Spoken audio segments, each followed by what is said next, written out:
Vamos então avançar ainda mais no assunto. Um dos maiores nomes da oncologia no Brasil está aqui com a gente, doutor Luiz Alberto Silveira, da Oncologia Clínica Florianópolis. Doutor, obrigado por ter vindo.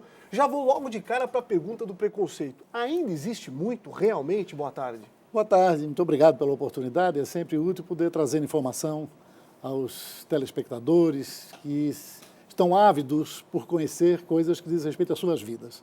Ainda há preconceito, sim, mas muito mais reduzido. Os homens já estão comparecendo mais. Estas campanhas de Outubro Rosa, Novembro Azul, isso tem sido extremamente importante para desmistificar, para tirar um pouco o medo. Claro. Mas na faixa mais jovem é um pouco ainda reticente. Mas os homens com mais de 60 anos já estão aparecendo com mais frequência, precocemente ao consultório. Então, esta enfatização da importância do diagnóstico precoce como coibidor de dor, de sofrimento, de morte, tem feito as pessoas procurarem um diagnóstico precoce para tratamento sem maior agressividade e resolução do problema. Isso é fundamental, descobrir cedo, né? E o câncer de próstata, ele é uma doença silente, ela não dá muito sintoma, porque normalmente a partir dos 50, 60 anos, o homem já começa a ter um pouquinho de dificuldade urinária, porque naturalmente a próstata aumenta de volume no decorrer da idade e faz o que se chama de hipertrofia prostática benigna, que não é câncer.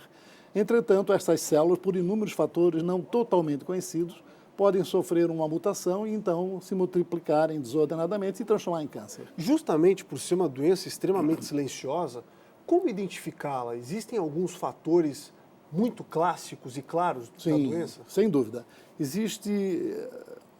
Normalmente, o câncer de próstata é o mais incidente no nosso país. E ele está aumentando no mundo da mesma forma que no Brasil, cerca de 20% ao ano. O número de casos de câncer de próstata soma-se aos casos já existentes. Então, uma doença de alta incidência, mas de baixa mortalidade, porque o câncer de próstata pode ser de baixa malignidade, moderada malignidade ou alta malignidade. De um modo geral, os tumores mais frequentes são de baixa malignidade e moderada malignidade. E o sítio de metástase, quando o câncer sai do local da próstata e vai para outro local, ele costuma ir para os ossos. Como os ossos não são vitais, o paciente não corre um risco de morte de imediato. Então, a sobrevida habitualmente é muito longa desses pacientes, o que permite um tratamento bloqueador que faz com que a sobrevida aumente mais ainda. Então, o câncer de próstata, ele tem como marcador tumoral importante o PSA. É um exame de sangue, e o PSA significa antígeno prostático específico. Com o PSA aumentado, você tem que pensar em próstata, você não pensa em nenhum outro órgão. Um PSA elevado pode ser um câncer, pode ser uma doença benigna. PSA elevado não significa câncer. Tem pacientes com PSA muito elevado e apenas a próstata é muito grande. A próstata normalmente tem 25 gramas. Na medida que o homem vai entrando na idade, ela vai aumentando de volume, podendo atingir mais de 100 gramas essa próstata e ser um crescimento benigno, com uma hipertrofia benigna. Entretanto, quando as células se multiplicam desordenadamente, elas começam a produzir de forma desordenada o PSA, esse antígeno prostático específico. Então, o aumento de PSA no sangue é um alarme, é um sinal de alarme. O toque retal vai mostrar se a próstata cresceu e ela está fofa ou se ela cresceu e está endurecida. Doutor, sendo endurecida, é suspeita de câncer. E como é que fica a vida sexual do homem que passou por uma cirurgia? Tudo bem? Bom, os tratamentos do câncer de próstata têm aumentado muito nos últimos anos. Isto diretamente proporcional à incidência. Quanto mais incidente, mais se estuda, mais se pesquisa. Não se pesquisa muito coisa rara, né? Então, se você tem que ter um câncer, que seja um câncer muito incidente, porque tem muito estudo, muito medicamento, muita gente interessada nele. Isso é natural. O câncer de próstata, o tratamento cirúrgico, há um perfil de inclusão para tratamento cirúrgico. Uma próstata que não passe de 50 gramas é o ideal, uma próstata que não tenha gordura ao redor da próstata borrada, que não tenha ínguas aumentadas perto da próstata, que a vesícula seminal não esteja comprometida, cirurgia. Cirurgia, até 50 gramas, cirurgia. Passou de 50 gramas, com íngua, com gordura borrada, radioterapia. O tratamento radioterápico moderno, comparado com o tratamento cirúrgico radical, produz resultados muito semelhantes do ponto de vista de cura e de sobrevida. Portanto, se você indica uma cirurgia para uma próstata muito grande, há um risco de cortar o nervo que inerva a bexiga e que inerva o pênis. Aí o paciente pode fazer uma impotência sexual e uma incontinência urinária. Daí a importância de indicar bem a cirurgia, para que o paciente não tenha uma sequela irreversível. resolve a doença, mas fica sequelado. Pode-se resolver a doença com radioterapia, com muito menos risco de haver sequela. Então, a sequela decorre de uma cirurgia inadequada ou de uma indicação cirúrgica inadequada. A minha outra pergunta era justamente em relação a esse ponto, a fertilidade do homem, porque, me corrija se eu estiver errado, o câncer começa necessariamente naquela glândula que produz o sêmen? Não. A fertilidade do homem ela pode se manter. O problema é a ereção. Se ele não consegue ter relações, ele não consegue ter ejaculação e assim por diante. Né? Porque a fertilidade diz respeito a testículo, né? Não necessariamente a próstata. Ela produz um líquido que ajuda a movimentação do esperma, mas não é necessariamente a fertilidade decorrente diretamente da próstata. Então, um paciente que opera a próstata, que mantém um nível de espermatozoide, que tem líquido espermático, ele pode conseguir, mas não é uma coisa comum. Geralmente os pacientes têm problemas, porque após a retirada da próstata, há uma tendência a uma ejaculação retrógrada. Certo. Ele não tem uma ejaculação adequada. Então, geralmente, os pacientes que fazem a cirurgia de próstata tornam-se inférteis por conta de um mecanismo mais mecânico, não funcional. O esperma continua sendo produzido, mas ele não consegue chegar. Entendi. Pela redução do líquido e pela ejaculação retrógrada. O homem tem um orgasmo seco quando faz esse tipo de cirurgia. Não se fala muito sobre isso, não é verdade? Não se fala sobre isso. Por isso que eu perguntei, muita gente questiona realmente justamente por esse lado. Agora, em casos de homens que tiveram casos de câncer diferentes na família, por exemplo, minha mãe, câncer de mama, minha tia, minha prima, tem relação? Pode ter relação ou não existe a tendência genética representa um risco até 10%, não passa disto. A imensa maioria dos cânceres decorrem de fatores ambientais, fatores químicos, né? Pesticida, aditivo, derivado de tinta, derivado de petróleo, protetores de toda ordem, artificiais que a gente entra em contato. Então, substâncias químicas, agentes físicos, radiação ionizante e radiação solar. Radiação ionizante é excesso de chapa, excesso de raio-x.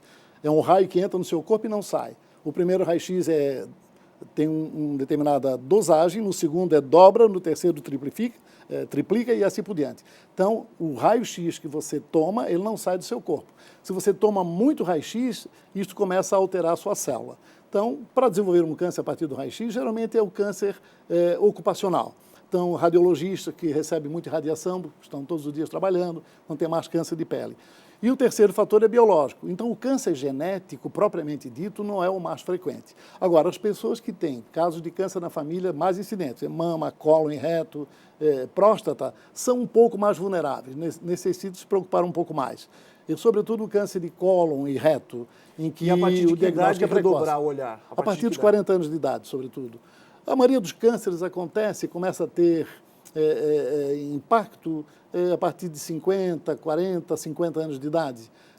Felizmente, a incidência de câncer na adolescência e na infância é muito menor, porque é cruel o câncer na infância. Embora tenhamos isto, sobretudo os linfomas, né, os sarcomas, que são os tumores da infância, os retinoblastomas, alguns tumores de infância, os pais têm que saber ver. Por exemplo, retinoblastoma é um câncer da retina que a criança nasce com isso. Esse é genético. Essa é determinação genética. Se tem retinoblastoma na família, tumor da retina, o filho pode ter ou o neto pode ter. Então, os pais têm que ver se o olho está alterado. Fica como se fosse um olhinho de gato, porque a criança não diz, ela não consegue manifestar o que está apresentando. Então, os pais têm que perceber. Em relação ao testículo, por exemplo, que é comum na infância, é frequente, não comum, os pais têm que estar atentos se o testículo está na bolsa escrotal, está no saquinho. Se o testículo não estiver, os pais têm que tomar cuidado, porque aquele testículo que ficou na pelve, que não desceu para o saco escrotal, ele pode sofrer transformação maligna. O pai é que tem que ver isso. Então, ínguas nas crianças, sem uma causa aparente, sem uma virose, sem uma infecção, os pais têm que estar atentos. Criança que normalmente é ativa, brinca e começa a ficar paradinha, quieta, fica atento. Essa criança pode estar tendo uma alteração sanguínea. A presença de distensão abdominal, a criança começa a ficar com barrigudinha, os pais têm que estar atentos. A criança não consegue caracterizar bem o que está sentindo. Os pais têm que olhar isso. E isto é importante. Isso faz diagnóstico precoce, e diagnóstico precoce significa cura, aumento de sobrevida, gastos públicos menores, sofrimento social extremamente reduzido. Hoje nós gastamos muito por não diagnosticarmos cedo. Então, o diagnóstico precoce significa redução de investimentos públicos no tratamento. Significa a possibilidade de sobrevida maior com qualidade e com felicidade, gastando-se mais na saúde do que na doença. Pegando a onda desse raciocínio do senhor, a série não se chama Conversando sobre o Câncer à toa, porque vem justamente nessa linha e como objetivo de conscientização, de nós falarmos mais sobre isso. É mais que necessário. Ah, sem dúvida. Desmistificar a doença, tirar o medo. Se você tem um inimigo, você tem que conhecer bem o seu inimigo. Saber como ele age, se é mais à noite, se é mais o dia, se é alto, se é baixo, o colorido desse inimigo. Se você desconhece o inimigo, ele pode estar no seu lado e você não está vendo. Verdade. Então tem que conhecer o inimigo, ler sobre isso, escutar, participar de reunião, porque é uma doença que mais mete medo. Nós fizemos a pesquisa através do Instituto MAPA e vimos o desconhecimento, de modo geral, da população, inclusive até sobre o que é o câncer, o que é um oncologista. A maioria da população não sabe exatamente isso. Então, esse trabalho que a RIC está fazendo, a RIC Record está fazendo junto à população, eu considero de extrema importância, de extrema validade. Tanto que lá na minha clínica e as pessoas com quem eu converso, quando começa a apresentação desse programa telejornalístico, todos param para olhar o impacto da música, o colorido, a estratégia do design, a informação. Tem sido, no meu entendimento, eu tenho 45 anos de profissão, tem sido extremamente positivo. Eu acho que a RIC Record está de parabéns por ter aceitado essa iniciativa de trabalhar sobre câncer, no momento em que a maioria das pessoas fogem do conhecimento sobre a doença câncer. Doutor, quero agradecer demais a presença do senhor aqui no estúdio. Volte mais vezes, vamos falar mais com toda certeza sobre o assunto. Obrigado e parabéns pelo trabalho. Muito obrigado. Eu fico muito feliz e eu diria uma frase do Enfield para encerrar. Se não houver frutos, há de bastar a beleza das flores. Se não houver flores, há de bastar a sombra das folhas. Se não houver folhas, há de bastar a intenção da semente. No mínimo, nós estamos plantando semente de prevenção, diagnóstico precoce e de mais felicidade à nossa população. Legal. Muito obrigado. Obrigado, que agradeço, doutor.